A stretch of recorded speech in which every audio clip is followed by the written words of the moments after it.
Bismillah, alhamdulillah, salatu wassalamu ala rasulillah wa ala alihi wa sahbihi ajma'in, amma ba'du. Pertama-tama yang terhormat Bapak dan Ibu Guru, terima kasih pada hari ini. Alhamdulillah kita masih diberi kesehatan dan kita tetap dalam lindungan Allah Subhanahu wa Ta'ala. Pertama-tama marilah kita panjatkan puji dan syukur kita kehadirat Allah Subhanahu wa Ta'ala. Tak lupa kepada baginda besar Nabi Yana Muhammad sallallahu alaihi wasallam. Alhamdulillah pada kesempatan kali ini mohon maaf Bapak dan Ibu kami undang ke sini itu dalam acara desiminasi guru penggerak, ya, yang dimana desiminasi guru penggerak ini kita telah berkoordinasi dengan Bapak Kepala Sekolah, dan alhamdulillah Bapak Kepala Sekolah juga sudah mengizinkan, karena desiminasi ini untuk kegiatan kali ini yaitu budaya positif yang harus dilaksanakan dan harus didokumentasikan juga, karena di sini alhamdulillah ada 3 orang yang CGP, Bapak dan Ibu. Kita harus menyebarkan pemahaman bagaimana budaya positif itu dilaksanakan di sekolah ini. Ya, alhamdulillah. Mohon izin juga Bapak dan Ibu, kami bertiga, saya sendiri Pak Aditya, calon guru penggerak angkatan 11, yang di sebelah saya mungkin sudah kenal juga Pak Anggi Ginanjar, CGP angkatan 11 juga, dan di sebelah paling kiri itu Pak Wahyudin, CGP angkatan 11 juga. Mohon izin Bapak dan Ibu untuk mempresentasikan kegiatan ini, karena kegiatan ini akan dibagi-bagi, ada Bapak dan Ibu.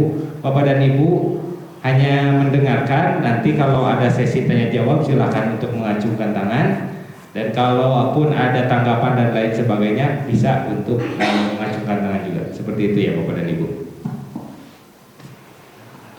Oke, mohon izin ya untuk di sini untuk desiminasi modul 1.4 yaitu budaya positif pendidikan guru penggerak angkatan 11 Kabupaten Cianjur. Ya, di sini CGP angkatan 11 di SMP Al-Masum. Tadi yang diperkenalkan juga ada 3 orang ya. Mungkin kita langsung saja ya ke materinya Bapak dan Ibu untuk mempersingkat waktu juga. Nah, di sini konsep inti budaya positif ada 8 indikator yang akan kami sampaikan, dan untuk menyebarkan kita berkolaborasi saja sih sepertinya Bapak dan Ibu ya, biar tidak tegang, karena muka Bapak dan Ibu mungkin sudah lelah juga, sudah tegang juga dan lain sebagainya. Kita santai aja, silakan juga untuk kan karena tadi sudah mengisi daftar hadir, silakan juga untuk konsumsinya, kita sambil sharing aja ya, sharing season ini seperti itu ya. Jadi lebih relax lah gitu ya Bapak dan Ibu, jangan diambil tegang. Oke, yang pertama itu perubahan paradigma baru yang insya Allah akan dipaparkan oleh Pak Anggi Ginanjar. Silakan kepada Bapak Anggi.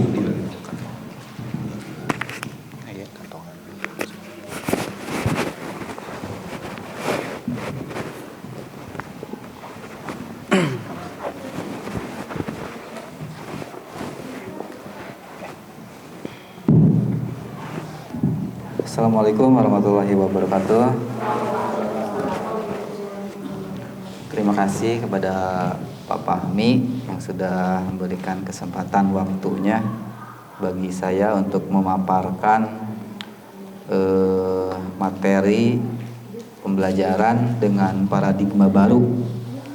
Dan ini semua dalam rangka memenuhi tugas CGP, yaitu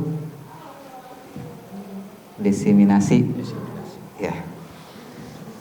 Mohon izin kepada Bapak Ibu guru semuanya, di sini saya bukan untuk menasehati, hanya sekedar memberikan informasi apa yang saya dapatkan selama pembelajaran di CGP atau di PGP ya, Pendidikan Guru Penggerak. Dan alhamdulillah ada sedikit beberapa informasi tentang materi budaya positif yang harus disampaikan kepada rekan-rekan guru di sekolah masing-masing, ya terutama saya di sini di SMP Al-Ma'sur. Kebetulan untuk materinya mungkin nanti akan dibagi-bagi bersama Pak Fahmi dan juga Pak Wahyu. Nah, kita langsung aja, dan mohon maaf bila nanti ada kesalahan atau mungkin ada saran atau tanggapan ataupun sanggahan, silakan untuk disampaikan juga. Nah, sekarang materinya itu tentang pembelajaran dengan paradigma baru. Pembelajaran dengan paradigma baru merupakan pembelajaran yang dirancang berdasarkan prinsip pembelajaran berdiferensiasi, sehingga peserta didik belajar sesuai kebutuhannya berdasarkan tahap perkembangan sesuai teori psikologi modern untuk mewujudkan profil pelajar Pancasila. Tetap saja ujung-ujungnya itu untuk menciptakan siswa berdasarkan profil pelajar Pancasila. Di next ya. Kemudian miskonsep tentang teori kontrol. Nah, di sini ada ilusi guru mengontrol murid. Ilusi bahwa semua penguatan positif, efektif dan bermanfaat. Di sini ada beberapa ilustrasi gambar. Kemudian ilusi bahwa kritik dan membuat rasa bersalah mampu menguatkan karakter. Ada juga ilusi bahwa seorang dewasa berhak memaksa. Nah, ini menjadi pilihan buat kita sebagai tenaga pendidik untuk mengarahkan ataupun mengontrol murid kita mau ke arah yang mana yang sekiranya bisa membawa perubahan yang positif. Ya, di sini seolah-olah guru itu mengontrol murid. Next. Kemudian mengubah paradigma stimulus respon ke pendekatan teori kontrol. Di sini ada stimulus respon, ada juga teori kontrol atau pilihan. Nah, di sini dibagi menjadi dua bagian dalam tabel ini. Yang stimulus respon, kita mencoba mengubah orang agar berpandangan sama dengan kita. Kemudian dari teori kontrol atau pilihannya, kita berusaha memahami pandangan orang lain tentang dunia. Nah, di sini ada perbedaannya. Cara pandang agar sama dengan kita atau pandangan supaya tentang dunia orang lain atau tentang dunia. Kemudian perilaku buruk dilihat sebagai suatu kesalahan. Sedangkan dari teori kontrol atau pilihan, semua perilaku memiliki tujuan. Kemudian orang lain bisa mengontrol saya, sedangkan di sisi atau di sebelahnya itu teori kontrol, hanya Anda yang bisa mengontrol diri Anda. Kemudian pemaksaan ada pada saat bujukan gagal. Nah, di teori kontrol atau pilihannya, kolaborasi dan konsensus menciptakan pilihan-pilihan baru. Dan yang terakhir, model berpikir menang atau kalah. Ada juga model berpikir menang-menang. Seperti itu.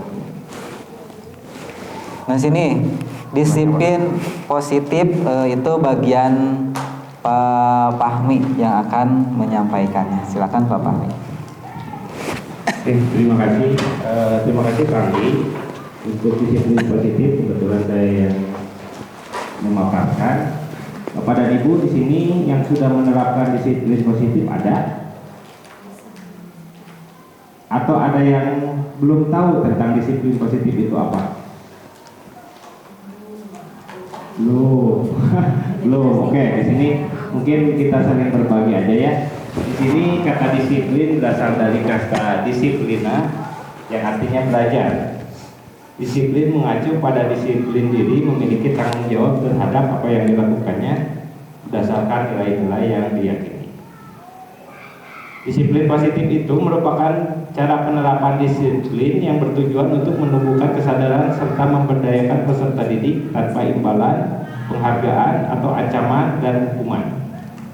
Ya, di sini kita sebagai pendidik itu menciptakan peserta didik yang memiliki perilaku mengacu kepada nilai-nilai kebajikan, universal, dan memiliki motivasi intrinsik dalam perubahan perilaku ke arah yang lebih baik. Siapa sih kita sebagai guru, siapa sih yang mau peserta didiknya ke yang lebih buruk? Kan semuanya juga harus harus yang lebih baik. Dan semua ini tujuannya itu ke profil Pancasila yang tadi Pak Anggi utarakan seperti itu ya Bapak dan Ibu. Jadi untuk disiplin positif ini akan nyambung ke materi-materi selanjutnya karena nanti akan ada contoh dan lain sebagainya juga di sana ya Bapak dan Ibu. Yang selanjutnya itu nilai-nilai kebajikan yang insya Allah akan dipaparkan oleh Pak Wahyudin. Mangga Pak Wahyudin.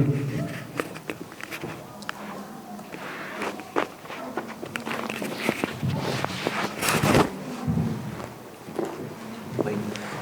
Terima kasih waktunya.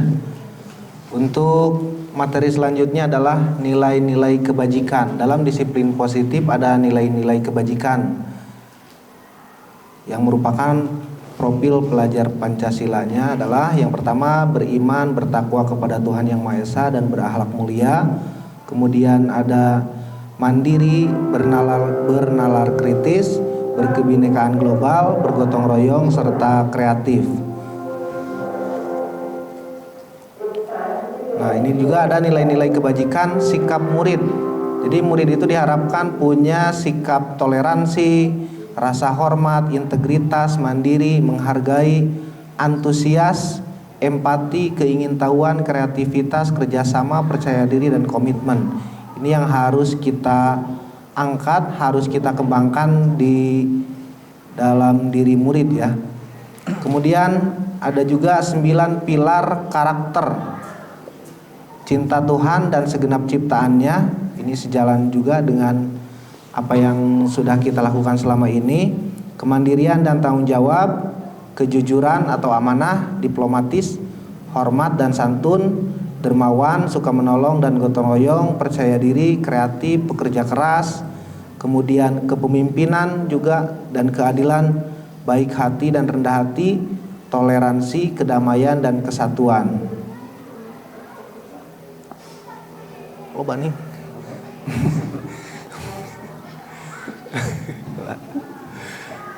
Baik. Ini ada keterampilan hidup yang harus dimiliki oleh murid-murid kita. Yang pertama, dapat dipercaya, lurus hati atau istiqomah mungkin ya. Pendengaran yang aktif, tidak merendahkan orang lain, tidak membuli, memberikan yang terbaik dari diri. Kemudian ada petunjuk hidup, peduli, penalaran, bekerja sama, keberanian, keingintahuan, usaha dan seterusnya sampai bawah. Sangat banyak sekali ya. Nah, ini artinya Pak. The 7 essential virtues, apa nih bunyinya bacanya? Hah? Virtus ya. Ini ada guru bahasa Inggris, saya jadi takut salah ini. Ada empati, suara hati, kontrol diri, rasa hormat, kebaikan, toleransi, dan keadilan. Nah, ini juga semakin banyak lagi. Silakan dibaca dari mulai proyek nilai-nilai kebajikan, ada peduli, keterus-terangan itu sampai bawah. Kemudian ada rajin dan seterusnya. Untuk materi selanjutnya kepada Pak Anggi. Ya, diteruskan kembali. Ini 5 kebutuhan dasar manusia. Apa? Bagus ya, banget sok. lanjut. Kebutuhan dasar manusia seperti yang Bapak Ibu lihat dan bisa dibaca. Saya bantu baca lagi. Ya. Kalau yakin Bapak Ibu guru semuanya justru udah mengerti apa yang disampaikan. Jadi begitu udah lihat tampilan tulisannya juga pasti udah paham. Jadi saya hanya bisa membacakan kembali. Nah di sini 5 kebutuhan dasar manusia. Yang pertama, 1, kebutuhan untuk bertahan hidup. Itu paling utama ya. Kemudian yang kedua, cinta dan kasih sayang. Ketiga, kebebasan. Bahasa Inggrisnya bisa Bapak Ibu baca sendiri saja ya. Kebebasan yang ketiga. Keempat, kesenangan. Dan yang kelima, kekuasaan atau power. Tuh. Kemudian, nah di sini kebutuhan untuk bertahan hidup seperti makanan, pakaian, tempat tinggal, keamanan, dan juga kesehatan itu merupakan hal yang pokok. Kemudian cinta dan kasih sayang, rasa diterima, diperdulikan, kerjasama, menjadi bagian dari kelompok mandiri. 3, kebebasan, memiliki pilihan, mencoba hal baru, mampu mengendalikan arah dirinya. 4, kesenangan. Di sini ada bermain, humor, tertawa. Dan yang kelima, kekuasaan itu termasuk dari harga diri, keinginan untuk dianggap, memimpin, berprestasi, diakui dan didengar. Oke. Motivasi perilaku manusia. Nah, di sini dari samping kiri Bapak Ibu guru semuanya ada untuk menghindari ketidaknyamanan atau hukum. Nah, di sini maaf bagian Pak Wahyu. Maaf, saking menghayatinya jadi tidak memperhatikan ini bagian siapa. Mohon maaf Pak Wahyu, silakan.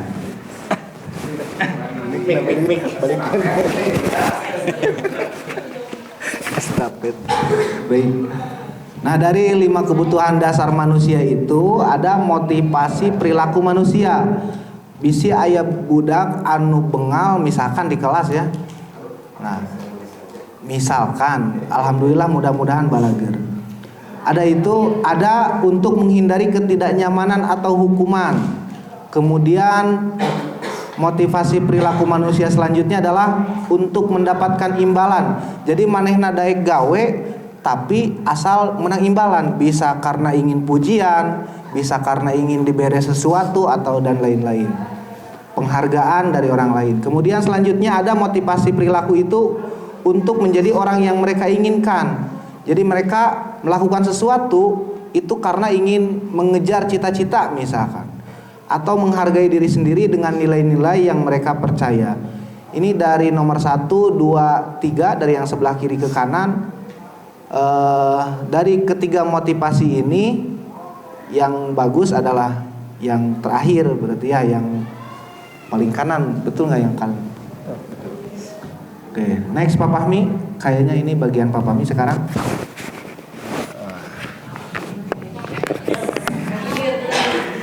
Nah, seperti itu ya. Dan mudah-mudahan Bapak dan Ibu 5 kebutuhan dasar itu yang kedua yaitu rasa saling cinta dan saling menyayangi. Mudah-mudahan Bapak dan Ibu itu mencintai anak-anak didiknya ya, Bapak dan Ibu. Ya seperti itu. Love and belonging ya, kalau bahasa Inggrisnya begitu Pak Rudi dan Bunia. Seperti itu. Aduh, mohon maaf. Yang selanjutnya yaitu konsep disiplin dengan identitas gagal, Bapak dan Ibu. Di sini hukuman. Kita menghukum anak itu biasanya menyakitkan, tidak nyaman. Murid itu merasa takut, ya. Kalau hukuman itu kan memaksa ya Bapak dan Ibu. Murid menyembunyikan kesalahan, murid menjadi rendah diri akhirnya, ya. Tapi kalau kita beri penghargaan itu juga tidak efektif Bapak Ibu. Merusak hubungan, sifat iri, mematikan kreativitas, menghukum dengan sistem ranking, merampas hak menghargai dirinya. Makanya di kurikulum Merdeka itu tidak ada sistem ranking ya seperti itu.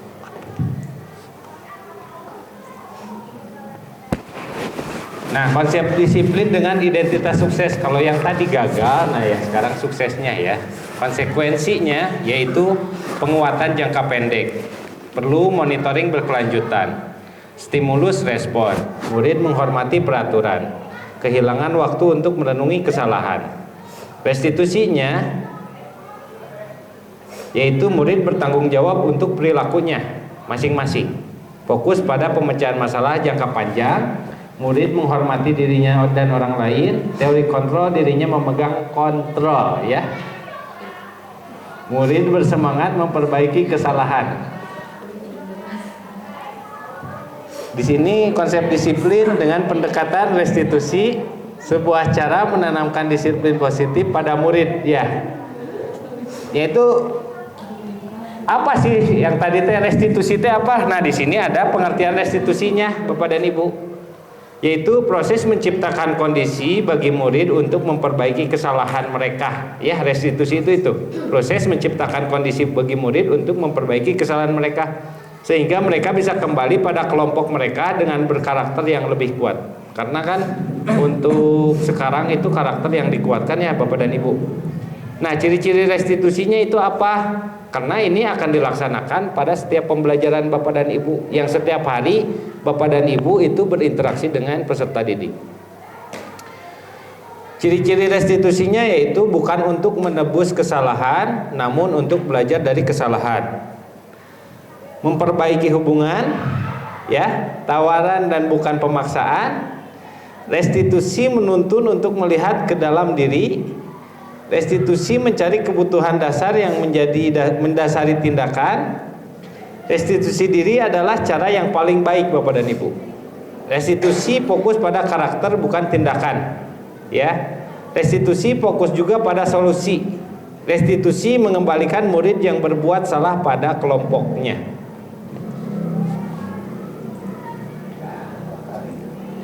Perbedaan di sini nih. Ada hukuman, ada konsekuensi, ya, ada konsekuensi dan ada restitusi. Di sini contoh guru hukuman nih, ya Bapak dan Ibu, yang rata-rata kita laksanakan, ya, seperti itu. Guru menghukum siswa tersebut hormat bendera selama 10 menit. Nah, biasanya di sini kesiswaannya Bapak dan Ibu seperti ini, ya, menghukum seperti itu. Guru marah dan murid takut. Nah, itu bentuknya hukuman namanya Bapak dan Ibu. Kalau konsekuensi, guru memberikan konsekuensi untuk mengerjakan PR-nya saat istirahat atau dikerjakan sebanyak 3 kali lipat. Ya, itu konsekuensi. Kalau konsekuensi itu rata-rata di PR dan lain sebagainya. Guru tegas dan siswa menghormati peraturan. Ya, itu Tapi berbeda dengan restitusi. Restitusi itu guru menanyakan keyakinan kelas, dirinya, dan membantu siswa menyelesaikan masalahnya. Kalau tadi lebih menghukum, lebih konsekuensi. Kalau restitusi itu menyelesaikan masalahnya, Bapak dan Ibu. Guru juga terbuka dan siswa menghormati dirinya dan orang lain. Nah, terkait dari tadi restitusi, dan di sini juga ada posisi kontrol restitusi, ya Bapak dan Ibu. Karena ini materi akan saling nyambung seperti itu. Nah, dan untuk 5 posisi kontrol, silahkan Bapak Anggigin aja. Kembali lagi ke saya. 5 posisi kontrol restitusi. Di sini ada hukuman, pembuat rasa bersalah, teman, pemantau, dan juga manajer. Itu bisa kita pilih kalau nggak salah, ya. Kita ini.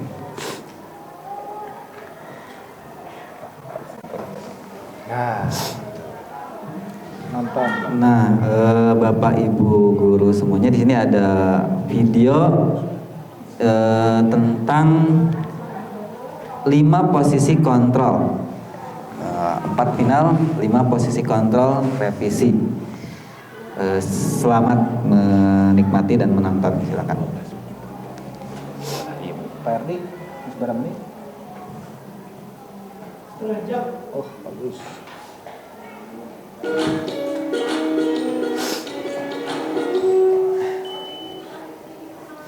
Sangat bahagia Ibu dan Bapak Guru hebat dalam penerapan disiplin posisi restitusi. Salah satu program yang dikembangkan adalah 5 posisi kontrol. 5 posisi kontrol dalam restitusi adalah proses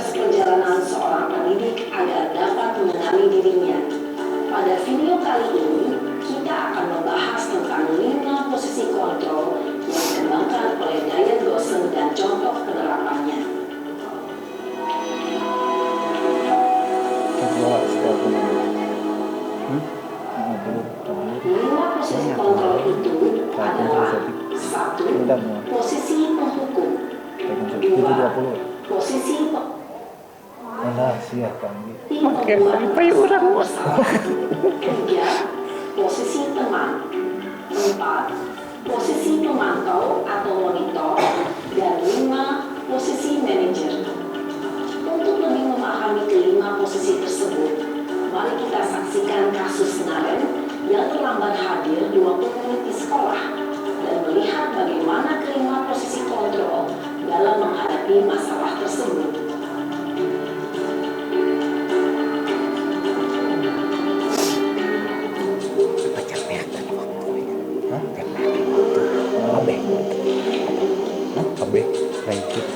Yang meyakin buat kedai. Naren! Sini kamu! Selalu terlambat.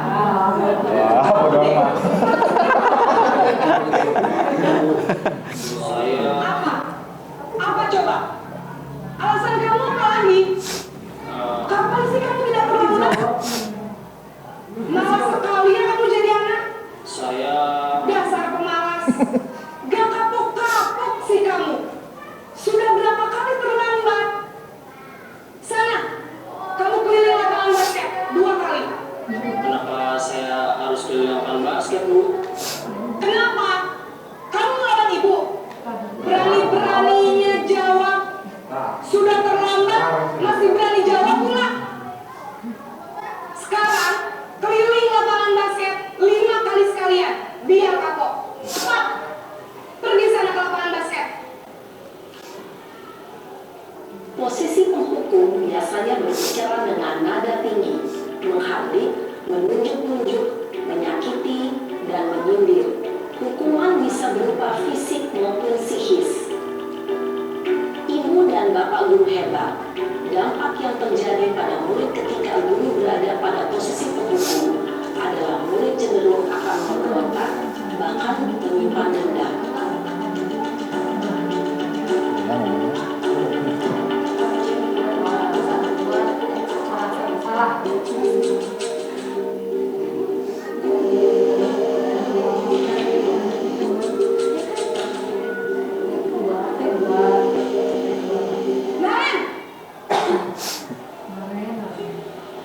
Bu Norma dulu.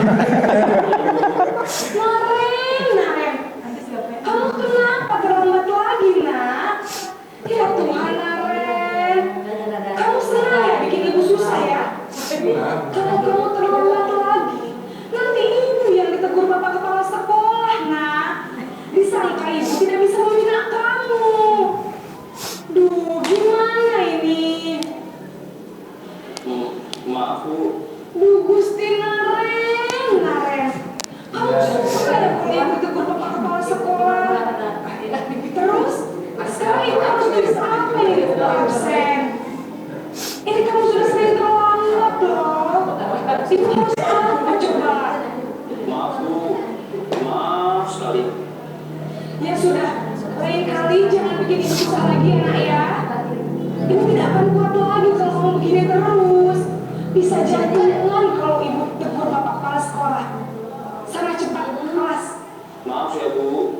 Maaf sekali.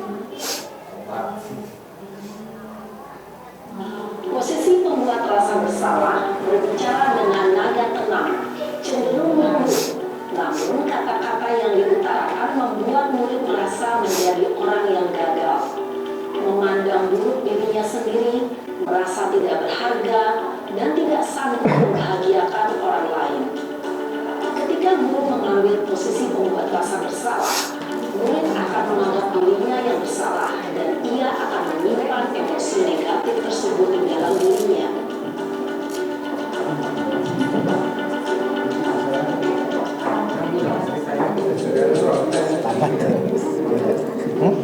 Ya.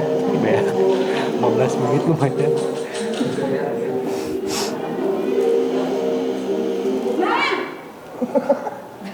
Oh ini mah tetap aja panggilan nama ya. Apa ini, nak? Terlambat lagi ya, sayang. Waduh, sayang. Ibu saya membawakan saya, Bu. Kamu kamu malah menyalahkan ibu kamu. Kamu bukannya anak yang larinya paling kencang. Kok terlambat sih? Iya Bu, saya memang terlambat bangun tadi. Jadi biarpun saya lari kencang, tetap gak kekejar Bu. Ya sudah sana. Nanti lain kali larinya lebih kencang lagi ya. Biar gak terlambat lagi. Bikin senang ibu. Demi ibu. Bisa kan? Bisa lah Bu. Ya sudah sana masuk kelas. Ibu beresin urusan absen kamu. Kamu ini ada-ada saja. Dalam posisi teman, guru berbicara dengan nada suara ramah, akrab. Ayo ngegerwana mah sa videonya juga tadi pas ngagerwana. Naren. Ya tanya eta tak keneh nya. Eta tak keneh gitu ya. Videonya tah aya ngagerwana. Perlu diingat, karena itu masih dorongan eksternal, maka ada faktor ketergantungan dari murid kepada orang tertentu. Di sini, guru absen sehingga di lain waktu, murid bisa berperilaku baik, namun hanya kepada orang-orang tertentu saja.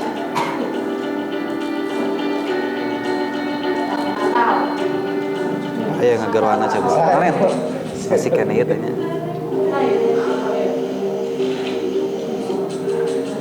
Oh, iya. Anggar ya. Nya eta teh keneh nya. Galak we Ngagerwana tadi deh, Wak. Nya nanti. Naren, apa peraturan sekolah kita tentang jam berapa kita harus masuk sekolah, nak? Harus di sekolah jam 7 Bu. Iya betul, sekarang sudah jam 7.20. Naren sudah tahu konsekuensinya jika terlambat hadir. Paham Bu, saya harus tinggal kelas pas jam istirahat selama 20 menit. Iya benar, konsekuensinya demikian. Jadi nanti jam 9.30 pas istirahat, kamu harus tinggal di kelas, kerjakan tugas tambahan untuk ketertinggalan kamu, ya? Baik Bu. Posisi pemantau mengandalkan penghitungan atau data untuk mengontrol murid. Guru mengarahkan murid berdasarkan peraturan dan konsekuensi. Seorang pemantau menunjukkan bahasa tubuh dan ekspresi wajah yang datar dan cenderung formal.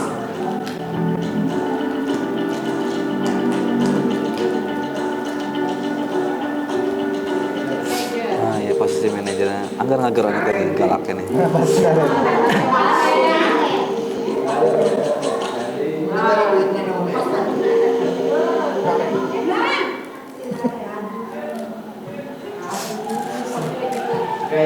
Selamat pagi Bu.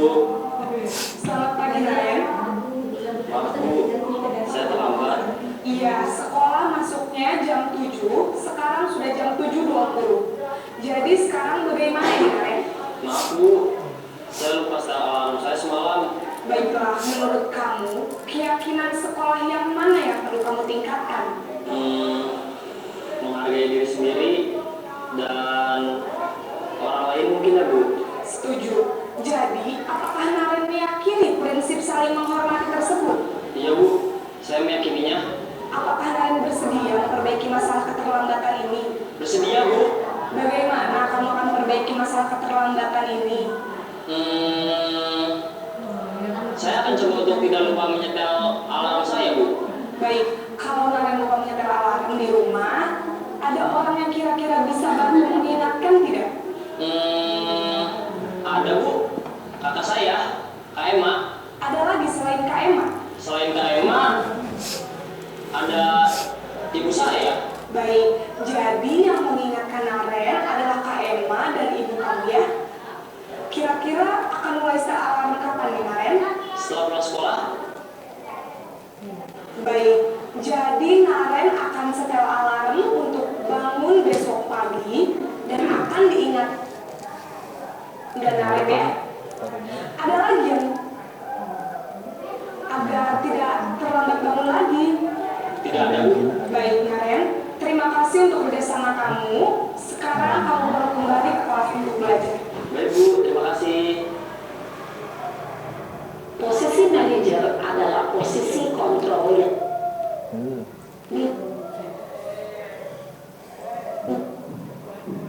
Lu yang positif, yaitu murid yang memecahkan masalah. Tujuan dari posisi ini adalah agar lu tindakannya, guru akan dengan tulus memberikan pertanyaan-pertanyaan bermakna.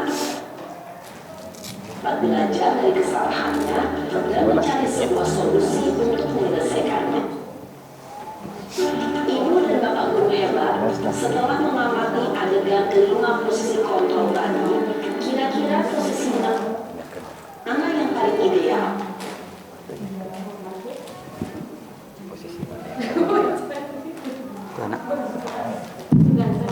Ya, baik. Tadi adalah cuplikan beberapa posisi kontrol yang sudah ditayangkan. Kira-kira Bapak Ibu guru pilih yang mana untuk idealnya gitu menurut Bapak Ibu guru? Yang mana kira-kira? Ya, sebagai manajer. Ya. Ya, di sini posisi kontrol sebagai manajer itu memang disarankan ya. Dan memang kita harus bisa menerapkan posisi kontrol sebagai manajer.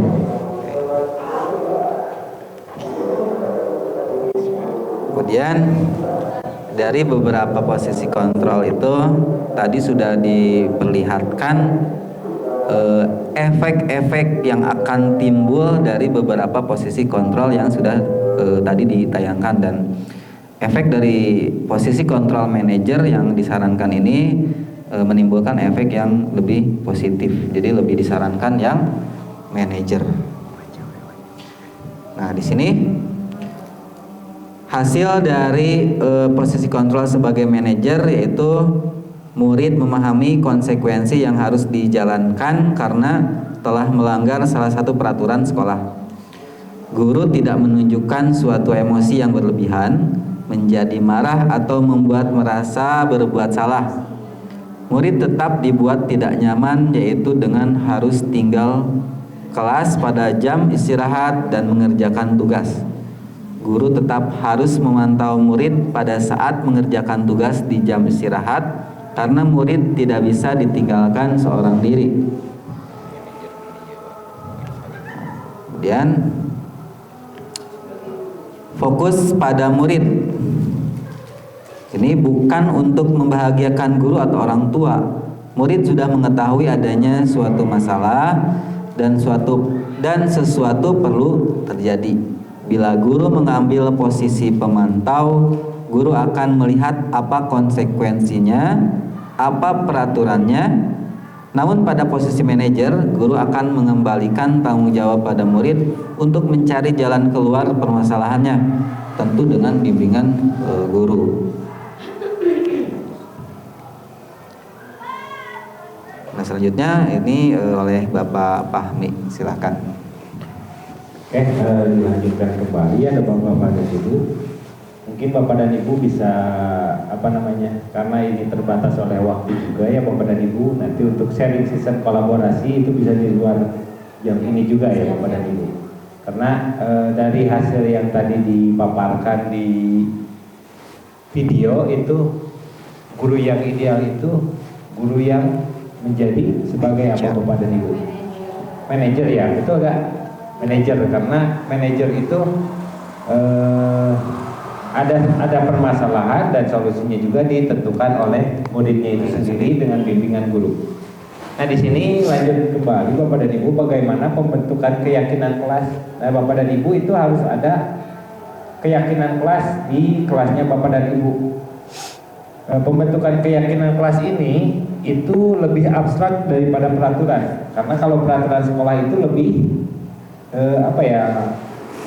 mengikat mungkin ya Bapak dan Ibu ya. Kalau keyakinan kelas itu lebih abstrak Bapak dan Ibu, berupa pernyataan universal. Jadi Bapak dan Ibu, keyakinan kelas itu bisa dikembalikan kepada peserta didiknya atau siswa dan siswinya, itu bisa didiskusikan, dibuat dalam bentuk positif Bapak dan Ibu. Kalau misalkan tidak membuang sampah, nah itu kan kebersihan ya Bapak dan Ibu. Nah, menjaga kebersihan gitu. Jadi diiniin penting lagi sama kita juga Bapak dan Ibu. Sedikit saja biar mudah diingat, jangan banyak-banyak Bapak dan Ibu, karena kalau banyak-banyak juga kita juga yang pusingnya nantinya. Sedikit aja tapi semuanya bermakna. Dapat diterapkan di kelasnya Bapak dan Ibu masing-masing. Bersedia meninjau kembali keyakinan kelas dari waktu ke waktu. Semua warga kelas hendaknya ikut berkontribusi dalam pembuatan keyakinan kelas. Bisa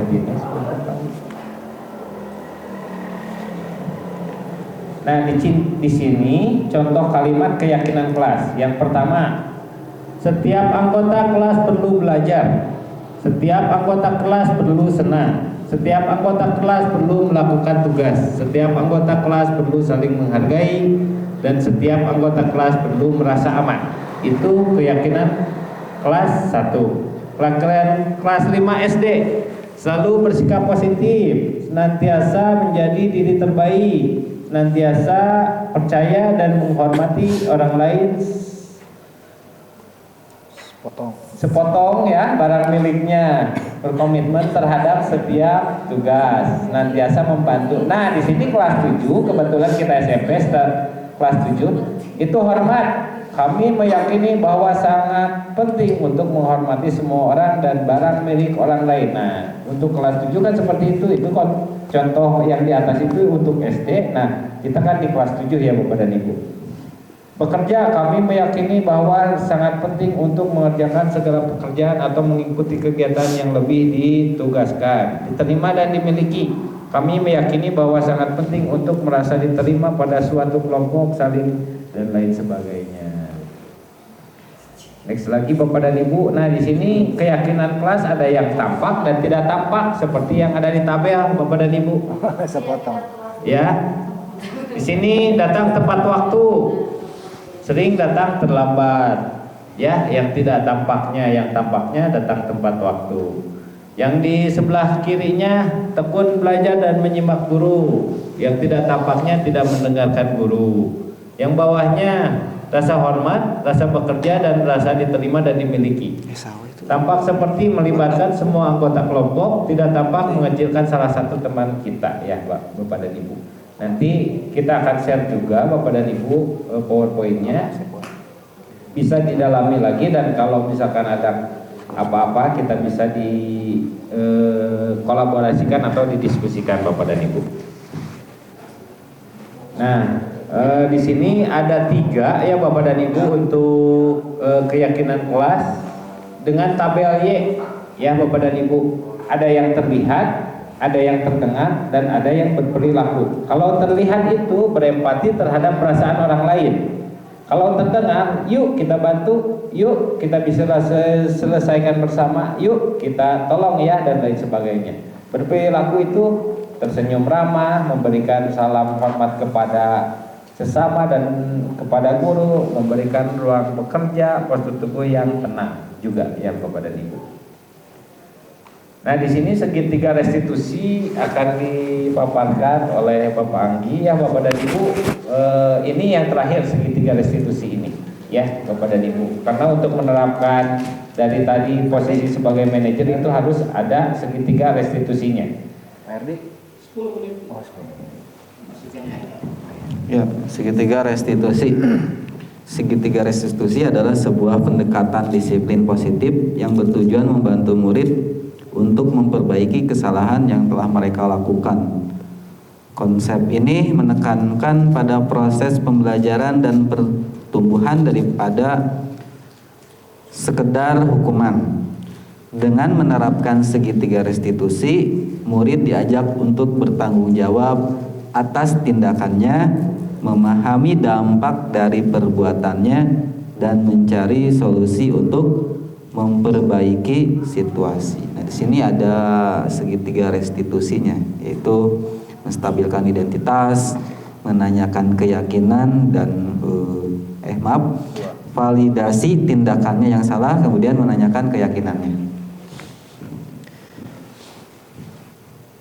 Contoh penerapan segitiga restitusi. Baik, bisa Bapak Ibu simak.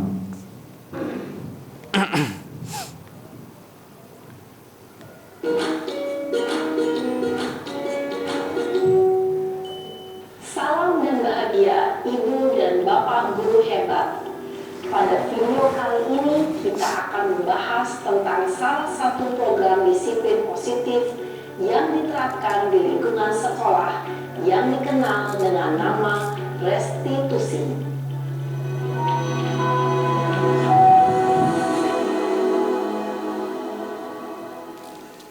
Restitusi dikembangkan oleh pakar pendidikan Diane Gosson berlandaskan pada teori kontrol Dr. William Glaser. Segitiga restitusi adalah suatu proses dialog yang dijalankan oleh guru atau orang tua agar dapat menghasilkan murid yang mandiri dan bertanggung jawab. Pada saat guru di posisi manajer, aspek yang dikembangkan pada murid intrinsik, sehingga penanaman nilai-nilai kebajikan dapat tumbuh dan berkembang menjadi suatu kebiasaan positif yang akhirnya membentuk karakter murid. Proses dialog ini terdiri dari 3 langkah yang digambarkan pada ketiga sisi pada segitiga restitusi. Sisi pertama adalah menstabilkan identitas. Sisi yang kedua adalah validasi tindakan yang sah. Kenapa? Ya aku marah lah. Aku dari ngatain Eka di depan kelas. Kesel banget. Oh begitu. Ya pasti kamu marah dan kesal. Bapak juga akan marah apabila ada yang menuduh Bapak seperti itu. Kemudian, pada saat itu, kamu mau melakukan apa? Ya saya langsung ngatain Eka lah Pak. Kesel banget. Saya bentak-bentak dia di depan teman-teman lain. Oh begitu. Pasti kamu melakukan seperti itu karena suatu alasan tertentu kan? Iyalah, masa saya diam saja Pak? Ya saya bela diri lah. Masa saya dituduh tukang fitnah? Ya wajar lah. Mempertahankan harga diri itu sesuatu yang penting buat kamu. Untung kamu tidak bertindak lebih gegabah lagi. Hanya membentak-bentak. Iya Pak. Untung saya masih bersabar dan hanya membentak saja. Sudah gemes padahal, saya pasti bela diri lah. Ya pasti ya. Tapi kamu memilih untuk tetap bertahan dan bersabar. Kamu memilih untuk tidak berbuat lebih parah lagi, bukan? Iya. Nah, sekarang coba kita lihat lagi tindakan kamu yang bentak-bentak Eka di kelas. Tindakan kamu itu kira-kira sesuai dengan keyakinan kelas atau prinsip kamu tidak? Enggak lah Pak.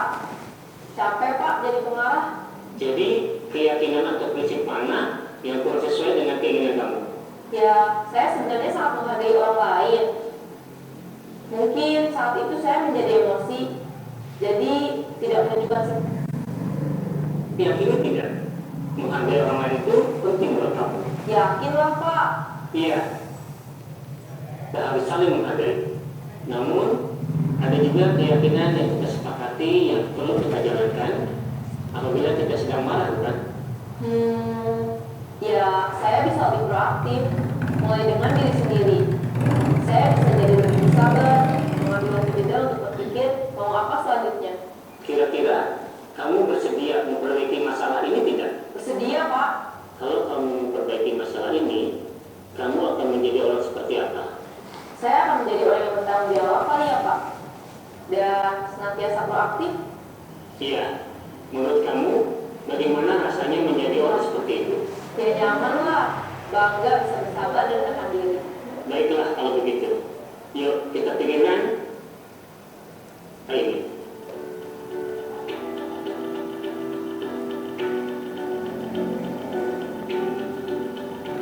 Ibu dan Bapak guru hebat. Baru saja kita menyaksikan contoh bagaimana seorang guru berada dalam posisi manajer Iya, mengis baris doang. menggunakan Iya, mengis, iya. segitiga restitusi. Dulu Jai. Mari kita bahas satu persatu. Balik dari kamu dari awal. Pada sisi pertama, menstabilkan identitas berdasarkan pada prinsip bahwa membuat kesalahan adalah bagian dari proses pembelajaran.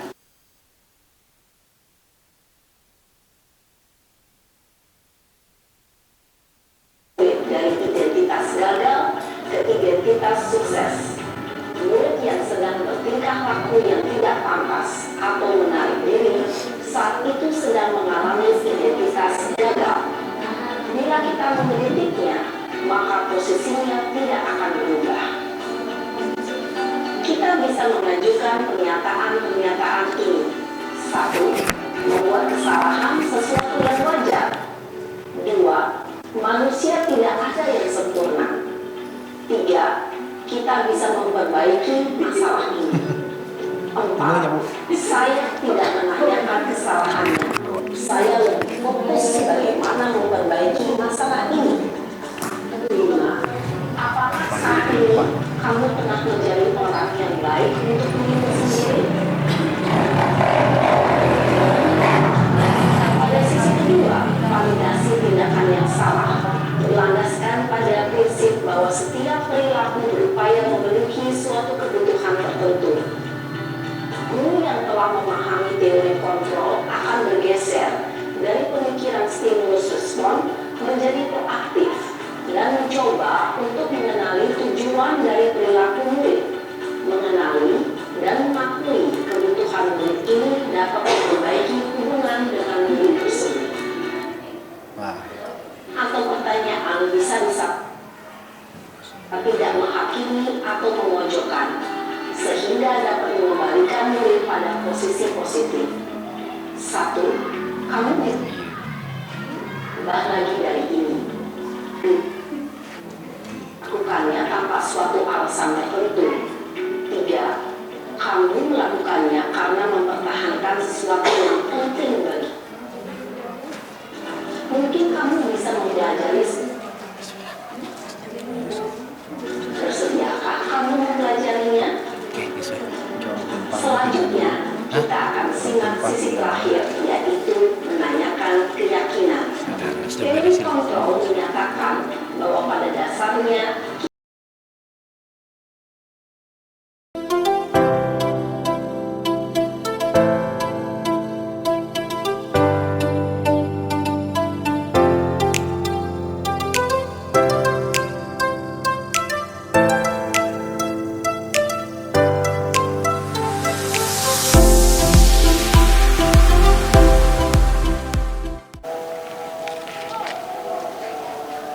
Naura, selamat pagi Naura. Pak. Iya, Naura kesiangan lagi ya? Iya. Oke, kebetulan Bapak sekarang bertugas sebagai guru piket dan Naura juga kebetulan wali kelasnya Bapak. Iya. Oke, nanti sebelum atau sesudah pembelajaran, nanti Naura ikut ke Bapak ya. Kita ngobrol ya. Oke, sekarang Bapak tulisin dulu nama Nauranya di sini, di buku piketnya. Ya? Iya, Pak. Oke, terima kasih. Silakan masuk langsung ke kelas. Oke, Naura, terima kasih sudah datang ya. Tadi saya suruh pas lagi piket setelah pembelajaran selesai menghadap ke saya. Terima Iya, Pak. kasih. Sudah pembelajarannya? Sudah, Pak. Sudah, baik. Naura, sebetulnya Bapak ingin membicarakan akhir-akhir ini Naura sering terlambat. Terus Bapak juga mendengar dari guru-guru yang lain, dari guru-guru piket juga bahwa Naura sering kesiangan. Bapak juga tahu bahwa Naura itu siswi yang bertanggung jawab, yang cerdas juga. Nah, kenapa Naura itu? Terima kasih, Pak. Saya memang berusaha untuk jadi siswa yang baik, tapi akhir-akhir ini saya merasa kesulitan. Oke, semua orang pasti pernah merasa kesulitan, ada tantangan dalam hidupnya.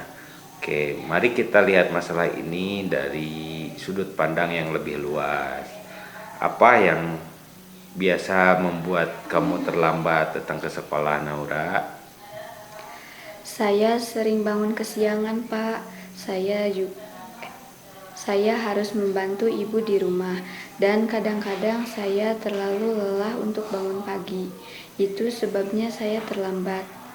Baik, Bapak mengerti. Membantu orang tua memang tugas yang mulia, ya. Tapi kita juga tahu bahwa terlambat itu bisa mempengaruhi pelajaran kamu di sekolah. Bagaimana perasaanmu ketika terlambat dan masuk kelas setelah pelajaran dimulai? Saya merasa malu, Pak. Rasanya seperti saya mengecewakan Bapak dan teman-teman. Saya tahu itu salah, tapi saya kesulitan mengubah kebiasaan ini. Oke, Naura. Sekarang apa yang menurut kamu penting untuk dilakukan agar kamu tidak terlambat lagi? Bagaimana menurutmu peran kedisiplinan dalam kehidupan kamu sehari-hari, terutama di sekolah? Saya tahu kedisiplinan itu sangat penting, Pak. Saya harus lebih bertanggung jawab dengan waktu saya. Mungkin saya perlu mencoba tidur lebih awal dan meminta ibu untuk membangunkan saya lebih pagi. Saya yakin kalau saya lebih disiplin, saya bisa datang tepat waktu. Baik, itu ide yang sangat bagus sekali. Naura, kedisiplinan itu memang kunci dari berbagai hal, terutama keberhasilan di sekolah. Mari kita mencoba membuat rencana supaya kamu tidak datang terlambat lagi. Apakah kamu punya ide lain selain rencana yang tadi? Saya pikir selain meminta ibu untuk membangunkan saya lebih awal, saya juga bisa menyiapkan semua keperluan sekolah di malam sebelumnya, supaya pagi-pagi tidak tergesa-gesa. Mungkin itu bisa membantu. Itu rencana yang sangat baik sekali. Dengan sedikit perencanaan dan usaha, tentunya Bapak yakin kamu bisa mengubah kebiasaan ini. Jika kamu masih merasa kesulitan, jangan ragu untuk bercerita kepada saya. Kita mencari solusi bersama-sama. Oke, bagaimana setelah mengobrol dengan Bapak, tanggapan Naura terhadap masalah ini? Terus apakah masalah ini bisa membantu Naura untuk kedepannya? Terima kasih, Pak. Saya merasa lebih lega setelah berbicara dengan Bapak. Saya akan berusaha lebih disiplin dan tidak terlambat lagi. Baik, Bapak senang mendengarnya, Naura. Ingatlah, Bapak di sini selalu ada buat Naura. Sekarang mari kita kembali ke kelas. Jangan biarkan masalah ini mengganggu semangat belajar Naura juga. Kita mulai semangat yang harus lebih baik daripada ini, ya. Ya, Pak. Sekali lagi, Naura jangan terlambat dan manage waktu, itu yang lebih penting. Oke, Pak. Oke, baik. Terima kasih ya, Naura. Iya, Pak. Sama-sama. Iya, sama.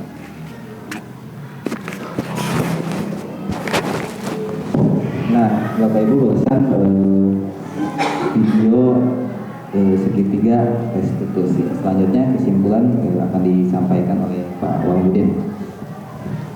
Baik, terima kasih Pak Anggi. Acara yang ditunggu-tunggu, kesimpulan. Disiplin positif adalah pendekatan yang efektif untuk membangun karakter murid atau siswa dan menciptakan lingkungan belajar yang positif. Meskipun membutuhkan waktu dan usaha, manfaat jangka panjangnya sangatlah besar. Memang kalau disiplin positif ini agak sedikit membutuhkan step-step yang panjang ya. Dengan menerapkan prinsip-prinsip disiplin positif, kita dapat membantu siswa tumbuh menjadi individu yang sukses dan bahagia. Hatur.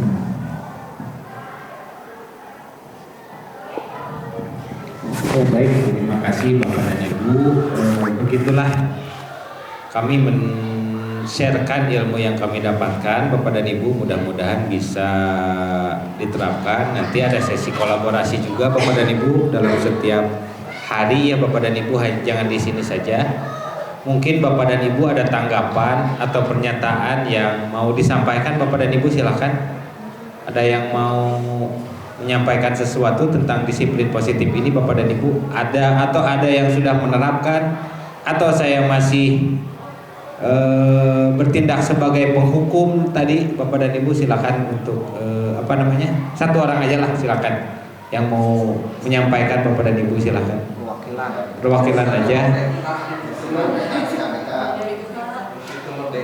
Mangga di sini aja Bu, ke depan Bu, kita bareng aja di sini. Enggak, biar berkolaborasi. Lagi gerak, belum bisa gerak. Mangga Bu Cucu, silakan berbagi pengalamannya. Assalamualaikum warahmatullahi wabarakatuh. Mengulas dari materi yang sudah disampaikan tadi sama bapak-bapak materi di depan ya tentang disiplin positif. Yang pertama mungkin saya juga menerapkan sebagai tadi yang pertama teh apa? Penghukum, pernah menghukum. Yang kedua sebagai manajer, pernah gitu kan mengalami manajer terakhir ya benar. Kemudian sebagai apa namanya? Pemantau juga sudah gitu. Semua sudah diterapkan. Mungkin yang lebih baik sebagai menjadi manajer gitu. Ya. Terima kasih. Assalamualaikum warahmatullahi wabarakatuh. Weh, tepuk tangan keren sekali. Terima kasih Bu Cucu. Baik, karena waktu juga ya Bapak dan Ibu, karena udah siang juga, mohon maaf. Dan untuk sesi diskusi mungkin nanti bisa dilanjutkan untuk mau satu orang per satu orang. Sekali lagi mohon maaf, kami di sini itu bukan mengajari atau mengajarkan ya Bapak dan Ibu, tapi kita saling berkolaborasi karena kolaborasi itu indah ya Bapak dan Ibu. Ya silakan nanti bisa berkolaborasi satu dengan satu yang lainnya. Silakan berbagi pengalaman dan lain sebagainya ya Bapak dan Ibu. Karena berkolaborasi itu indah Bapak dan Ibu untuk menciptakan tujuan profil pelajar Pancasila. Mungkin itu saja ya Bapak dan Ibu.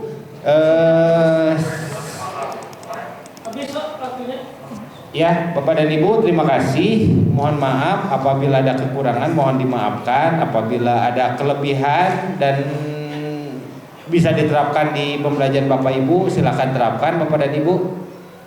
Itu saja dari kami. Saya Fahmi Aditya